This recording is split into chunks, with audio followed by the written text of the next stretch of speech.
Olá, sou a professora Ítala Emanuele, especialista em urgência e emergência, e venho hoje conversar com vocês sobre emergências médicas odontológicas, como parte do conteúdo da disciplina de base cirúrgicas 1.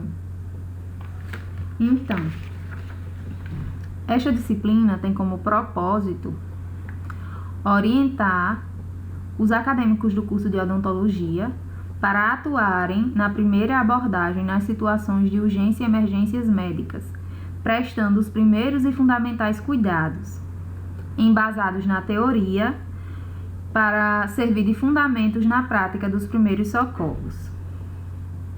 Entendendo que o profissional, cirurgião dentista, ele também está exposto a situações de urgência e emergência em seu consultório. Então, por isso, é extremamente necessário que esse profissional tenha o conhecimento suficiente para agir diante dessas situações. Primeiros socorros. Os primeiros socorros são definidos como a assistência imediata prestada a uma pessoa doente ou ferida, até chegar ao serviço de emergência. São caracterizados pelo atendimento não apenas de lesões físicas ou doenças, mas também por outros cuidados iniciais, incluindo apoio psicossocial para pessoas que sofrem estresse emocional causado por experimentar ou testemunhar um trauma ou evento. Então, primeiros socorros são situações onde o profissional ele vai prestar o cuidado não só à vítima, mas também a todos que estão envolvidos nesse processo. O objetivo geral dessa disciplina é capacitar o acadêmico para o entendimento das possíveis urgências e emergências médicas em odontologia, focando no aprendizado e domínio da linguagem científica, a fim de proporcionar uma base segura para a atuação, além de desenvolver o senso crítico fundamental na formação de um cirurgião dentista, dentro do exercício da profissão. Antes de mais nada, nós precisamos entender o que é urgência e o que é emergência. Então, pensando nisso, nós precisamos ver alguns conceitos. Emergências ou urgências médicas configuram-se em situações ou condições que podem não trazer risco de morte iminente. Portanto, não pode haver protelação no atendimento ou omissão de socorro. Apesar de nem sempre as situações de urgência e emergências colocarem em risco iminente de morte o paciente, o profissional ele precisa agir. E o cirurgião dentista, ele responde legalmente pela vida do paciente, conforme a Lei 5.081 de 1966, a qual relata que é competência do cirurgião dentista a prescrição e aplicação de medicação de urgência no caso de situações graves que comprometam a vida e a saúde do paciente. Isso de acordo com o pesquisador Jorge, 2013. Então, o profissional dentista, o cirurgião dentista, ele precisa sim ter o conhecimento de primeiros socorros, de suporte básico de vida, para saber agir diante das situações de urgência e emergência em seu consultório.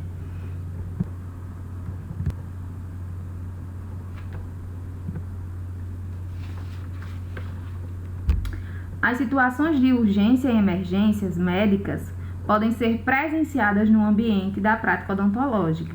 Além disso, o aumento da incidência desses casos estão associados ao aumento da expectativa de vida da população, com consequente aumento do número de idosos que procuram o atendimento odontológico. Essa população muitas vezes apresentam alguma doença de base, como por exemplo diabetes, doença renal crônica, hipertensão arterial, doenças coronarianas. Então, todas essas situações, tanto no serviço privado como no serviço público, podem gerar situações de urgência e emergência. Antes de falarmos sobre as definições de urgência e emergência, precisamos entender que existe uma cadeia de sobrevivência, que é como se fosse passos que o profissional ele deve tomar, decisões que o profissional deve tomar para realizar o procedimento, agir diante daquela determinada situação. Conforme podemos verificar na figura, a cadeia de sobrevivência contempla 5 aspectos imprescindíveis na atenção ao paciente. Os procedimentos eles se iniciam com a prevenção das situações de urgência e emergência, pois estas podem ser evitadas e os riscos podem ser minimizados com a orientação do paciente e a avaliação precoce. Por exemplo, uma situação em uma clínica odontológica que pode ser evitada. O paciente chegou para ser atendido e é um paciente com histórico de doença hipertensão arterial sistêmica. Então, o que o cirurgião dentista ele pode fazer para prevenir uma situação de urgência e emergência? Verificar a pressão daquele paciente antes de realizar todo e qualquer procedimento. Então, essa é uma forma de prevenir.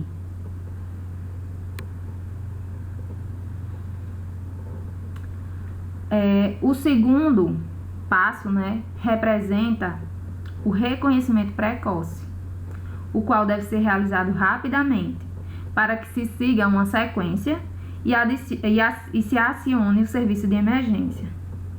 E seja, a partir daí, definido os protocolos de primeiros socorros, possibilitando dessa forma o atendimento médico precoce. É extremamente importante reconhecer e classificar as situações de emergência. Nos prontos atendimento e pronto-socorro, é realizada a classificação das vítimas, que necessitam de tratamento imediato para possibilitar a identificação e priorizar os quadros mais graves, atendendo-os primeiro. Quanto mais grave for a situação do paciente, mais rapidamente ele será atendido, independente da ordem de chegada.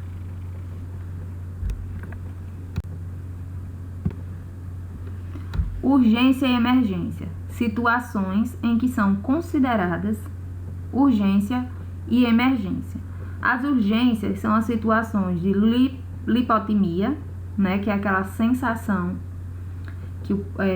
que vai desmaiar. O paciente apresenta-se a sensação de que vai desmaiar, mas ele não consegue desmaiar.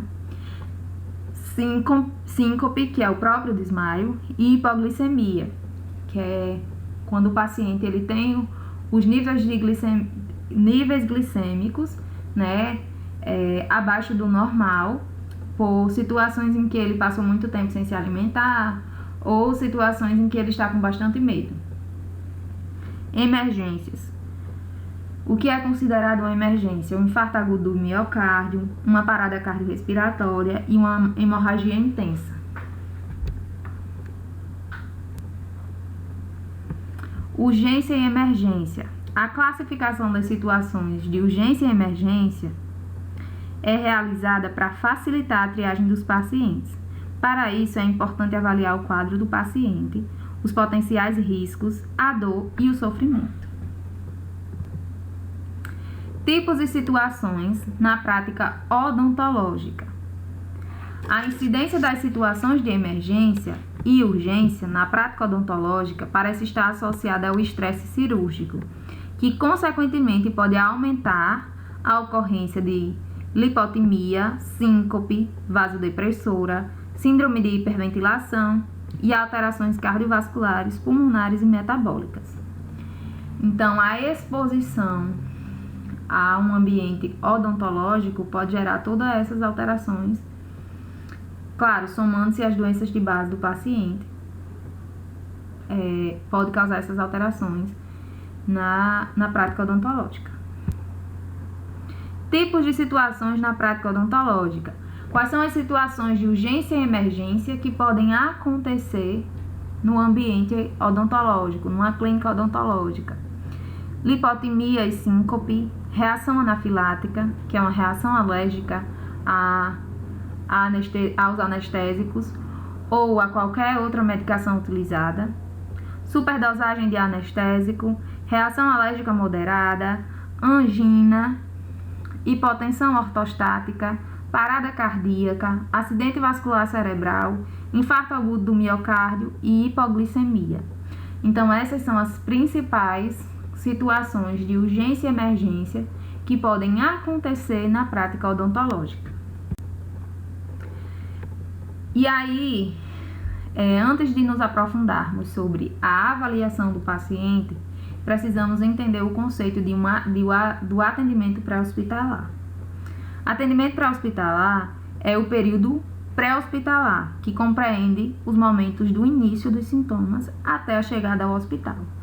O tempo entre o início dos sintomas até a instituição do tratamento é um fator fundamental para o sucesso do tratamento, tanto imediato quanto tardio. Então, essa assistência prestada ao paciente antes dele chegar no ambiente hospitalar é fundamental e é crucial para a vida daquele paciente. Por quê? Porque esses primeiros atendimentos vão fazer toda a diferença no quadro clínico daquele paciente. Por quê? Porque vai minimizar o risco de morte e eu vou tentar estabilizá-lo da melhor forma possível. E o tipo de atendimento prestado é o que irá fazer toda a diferença. O objetivo do atendimento pré-hospitalar é reduzir o tempo entre o início do evento até o tratamento efetivo. A rapidez desse atendimento reduz os índices de morte nas primeiras horas. Então, por isso que é tão importante o profissional da área da saúde, o profissional cirurgião dentista, ter o conhecimento necessário sobre urgência e emergência e saber como agir diante das situações. Então, diante das situações de urgência e emergência, o profissional cirurgião dentista ele precisa saber como agir. Então, o primeiro passo diante dessas situações é avaliar o paciente. Então, é fazer uma anamnese, é perguntar ao paciente ou a quem está ao redor o que está acontecendo. Anamnese. Este é o momento em que o cirurgião dentista realiza um interrogatório, cujas informações servirão não apenas para fazer o diagnóstico odontológico, mas para estabelecer o perfil de saúde do paciente. Então, nesse momento, é necessário perguntar, necessário questionar, entender o que está acontecendo, para assim poder agir e saber como agir da melhor forma. E aí, nesse momento também, o cirurgião dentista ou alguém que também esteja envolvido no processo, como o atendente, entrar em contato com o serviço móvel de urgência ou com o próprio médico daquele paciente para também direcionar aquele atendimento da melhor forma possível e chamar por socorro.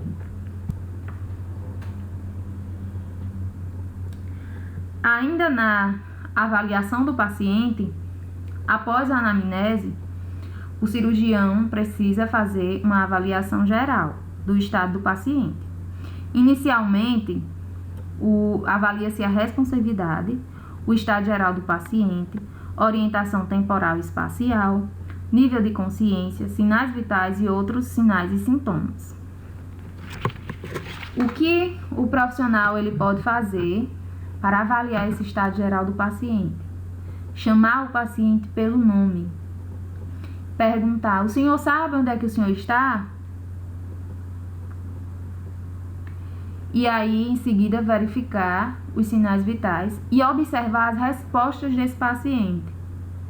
Então, é muito importante, nesse momento, o profissional ele ter habilidade, né? Habilidade tanto na conversação como na ação. Então, o profissional precisa saber agir diante de determinadas situações.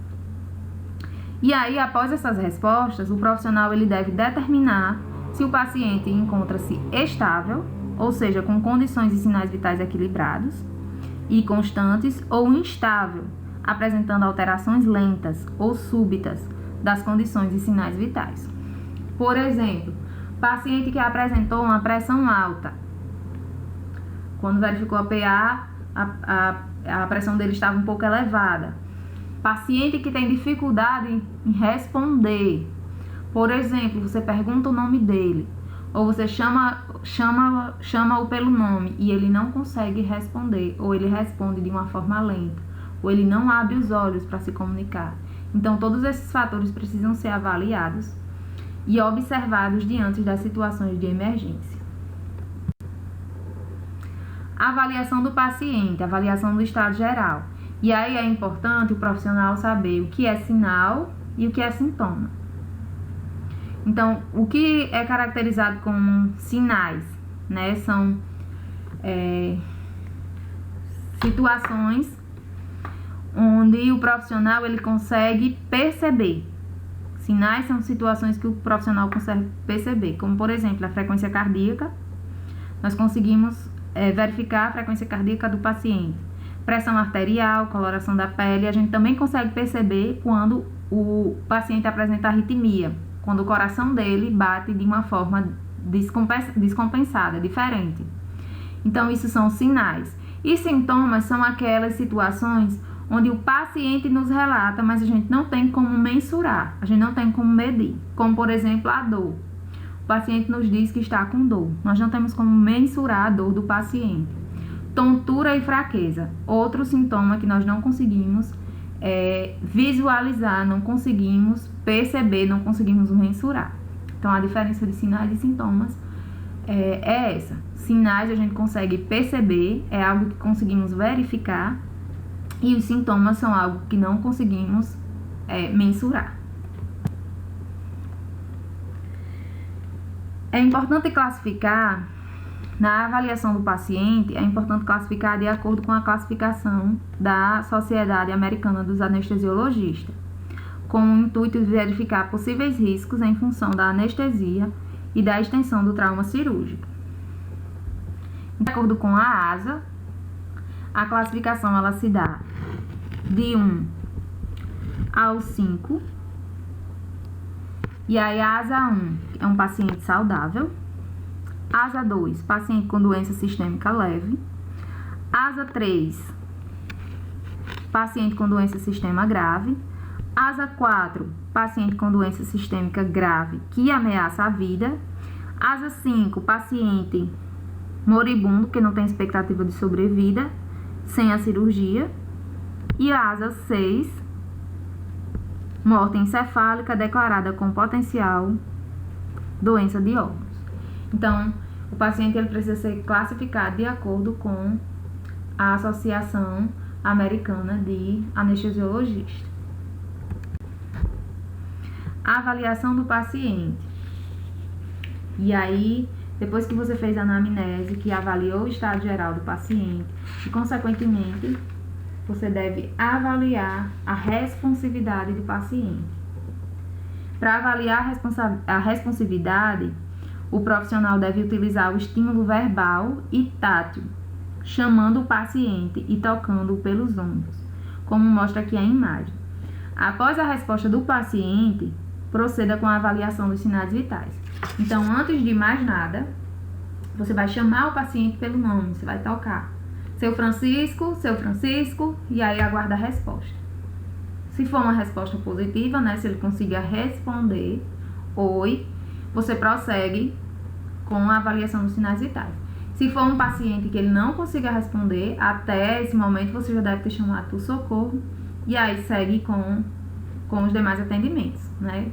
Avaliando sinais vitais e prestando a assistência devida.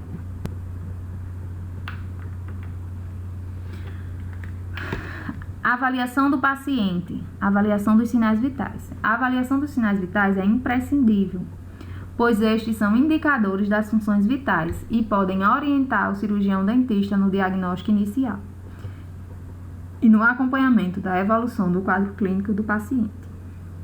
Então, após a checagem da responsividade do paciente, o profissional segue na avaliação dos sinais vitais daquele paciente. Frequência respiratória, né? O profissional precisa saber quantas respirações aquele paciente está tendo por minuto. Frequência cardíaca, pressão arterial e temperatura. Frequência respiratória. Respiração é a troca de gases, oxigênio e gás carbônico, efetuada entre o organismo e o meio externo, verificada pelos movimentos respiratórios de inspiração e expiração. Então, você vai contar esses movimentos respiratórios por minuto. De acordo com a literatura, os limites de normalidade são adulto de 12 a 20 respirações por minuto, criança de 20 a 24 respirações por minuto e lactente de 30 a 40 respirações por minuto. Avaliação da frequência respiratória. É preciso também que o profissional ele consiga perceber e ele conheça quais são os níveis de normalidade e os termos técnicos utilizados para tal alteração ou não alteração. Por exemplo, um paciente eupneico é um paciente que tem a sua respiração dentro do parâmetro de normalidade. Então, é um paciente que tem a respiração de 12 a 20, se for um adulto, de 12 a 20 respirações por minuto. Então, é um paciente eupneico. A apneia é a ausência dos movimentos respiratórios. Bradipneia é diminuição dos movimentos respiratórios. Taquipneia é um paciente que tem as respirações por minuto acima dos parâmetros de normalidade. Dispneia é um paciente que tem dificuldade para respirar. E ortopneia é um paciente que tem dificuldade para respirar deitado. Ou seja, o paciente em decúbito, ele não consegue respirar. Então, ele precisa se sentar ou ele precisa ter a cabeceira da cama elevada para que ele consiga respirar. Relembrando, paciente eupneico é o paciente que tem a respiração dentro dos parâmetros de normalidade. Apneia é a ausência dos movimentos respiratórios. Bradipneia são os movimentos respiratórios abaixo do normal. Taquipneia são os movimentos respiratórios acima dos parâmetros de normalidade. Dispneia é um paciente que tem dificuldade em respirar. E ortopneia é o paciente que tem dificuldade em respirar deitado.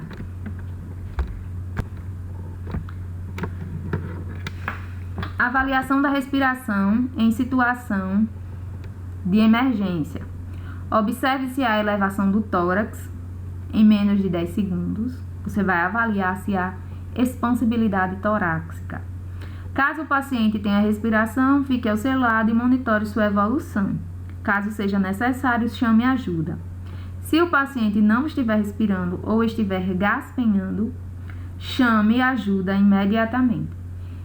Vão existir situações em que o paciente ele não vai conseguir respirar. Então, uma respiração gáspea é aquela onde o paciente ele consegue emitir sons. Durante os movimentos respiratórios, o paciente emite som, como se estivesse engasgado. E aí, esse é o que nós chamamos de respiração gáspea. Então, essa é uma situação de extremo desconforto respiratório e que o paciente precisa ser atendido rapidamente. Frequência cardíaca é a contração e dilatação de uma artéria que corresponde aos batimentos cardíacos. Então, a frequência cardíaca, a gente tanto pode avaliar medindo a pulsação em algum pulso periférico, como também a gente pode fazer uso do oxímetro no dedo daquele paciente e aí ter a frequência cardíaca e a saturação de oxigênio.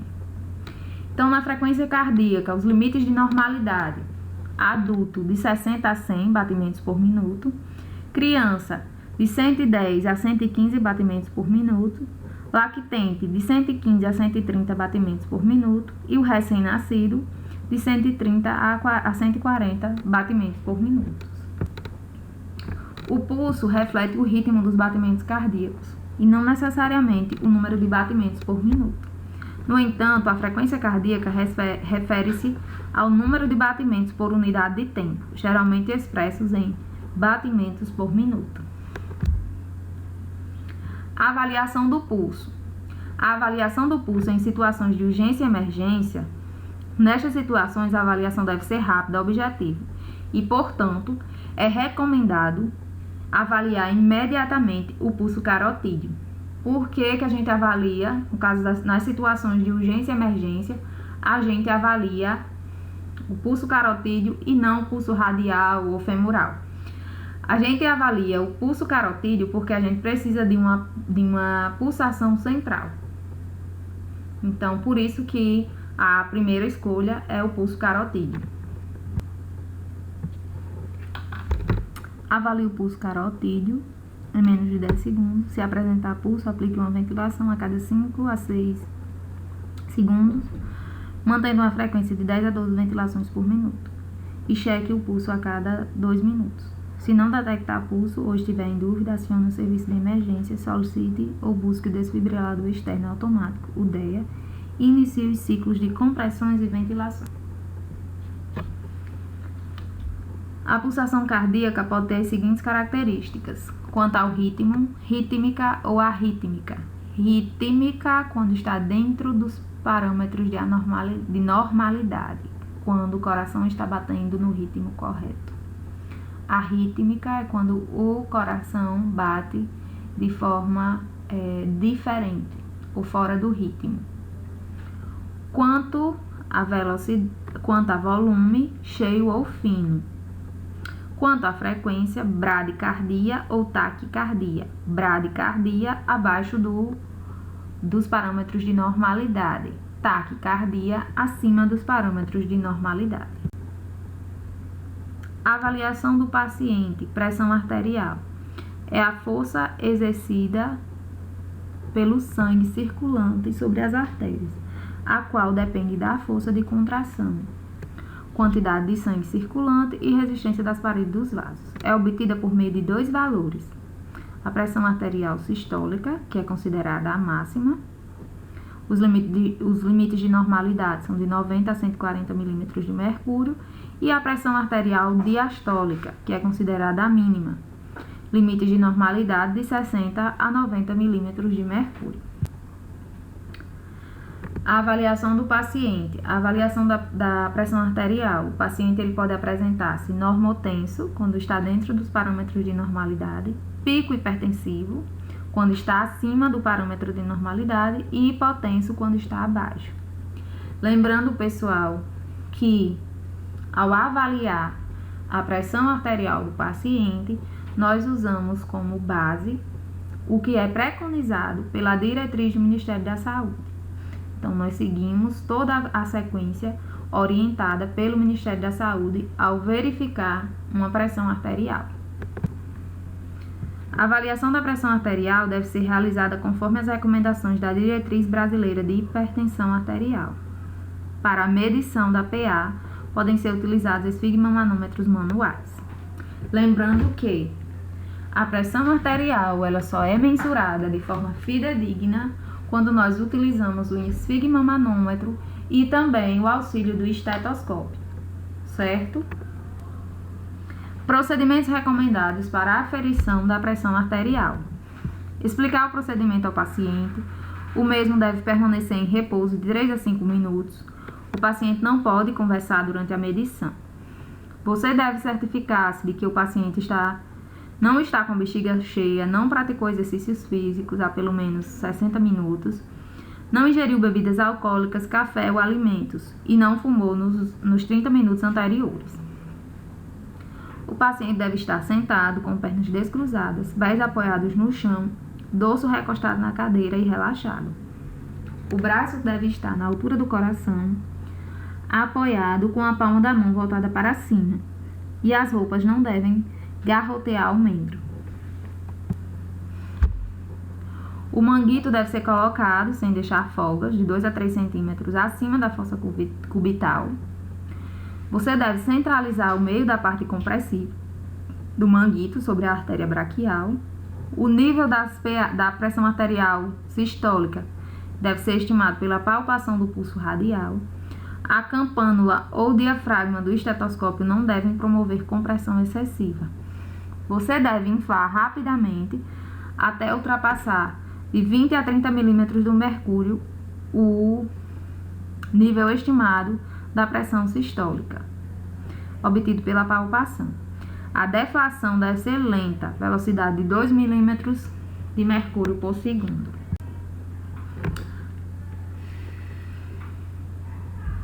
A pressão arterial sistêmica será determinada pela ausculta do primeiro som da fase 1 de Korotikoff e após deve aumentar ligeiramente a velocidade de deflação.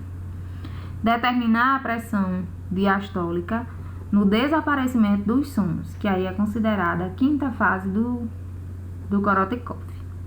Auscultar cerca de 20 a 30 milímetros de mercúrio abaixo do nível do som, para confirmar seu desaparecimento, e depois proceder à deflação rápida e completa do esfigma manômetro. Se os batimentos persistirem até o nível 0, determinar a pressão diastólica no abafamento dos sons. Fase 4 de Korotikoff. E anotar os valores da PA sistólica e PA diastólica.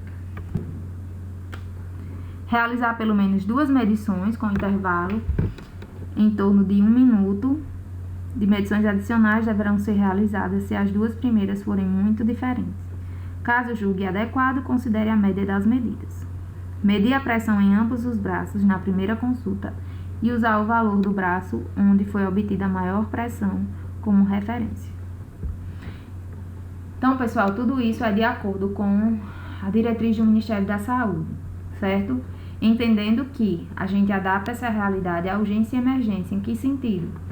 Não, numa urgência e emergência, nós não podemos ou não devemos esperar tudo isso, fazer toda esses detalhes e só assim, após cumprir todo esse protocolo, verificar a pressão arterial. A gente precisa ser ágil, não é fazer o que está recomendado na diretriz, porém de forma rápida. Você deve informar o valor obtido da pressão arterial para o paciente e anotar os valores exatos, sem arredondamentos, e o braço em que foi medida. Essas são as nossas referências. Na próxima aula, nós iremos conversar um pouco sobre as situações de urgência e emergência de forma detalhada. Então, as situações vivenciadas em consultório odontológico. Até mais e aguardo vocês.